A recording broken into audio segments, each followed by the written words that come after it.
तो सिटीजनशिप से रिलेटेड एक और जजमेंट जिसका एनालिसिस मैं आप सबके सामने करने वाला हूं। अब केस का नाम है Suman Molla versus state of West Bengal and others. अभी अदर्स में जो है यूनियन ऑफ इंडिया यानी सेंट्रल गवर्नमेंट को पार्टी बनाया गया। Central government has been arrayed as a party in this proceedings.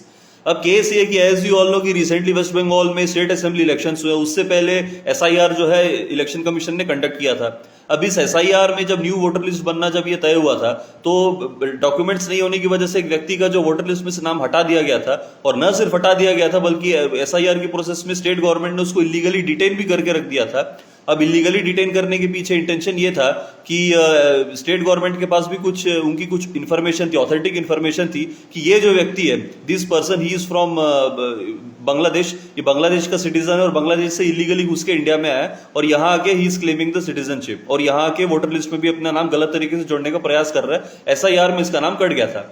तो जब इसको इलीगली डिटेन कर दिया था, so one of his relative जिनका नाम है सुमन मोल्ला, जिन्होंने ये हैबेस कॉर्पस रिट पिटीशन फाइल किया before the division bench of Calcutta high court under article 226 of the Indian constitution, तो इन्होंने कई सारे डॉक्यूमेंट्स लगाए अपना सिटीजनशिप प्रूफ करने के लिए और साथ में इलीगल डिटेंशन को प्रिवेंट करने के लिए, क्योंकि उनको डिटेन कर दिया सेंट्रल गवर्नमेंट ने।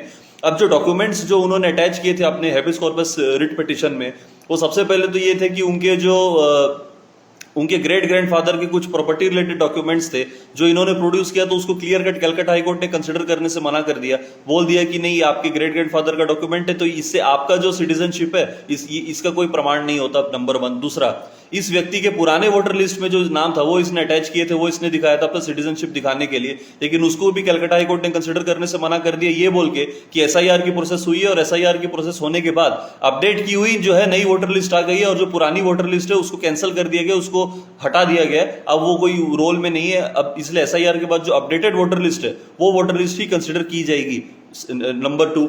अब नंबर 3, इस व्यक्ति ने अपना Aadhaar card, PAN card, account details and some other documents related to income tax इसने अटैच किए थे, जिसको भी कंसिडर करने से कलकत्ता हाईकोर्ट ने क्लियर कट मना कर दिया, which is the like punch line of the judgement. Moot point judgement का ये है कि Aadhaar card, PAN card and some documents related to bank accounts and income tax, all these documents can not be considered to prove the citizenship. ये चीज clear cut Calcutta high court ने division bench ने बोल दिया।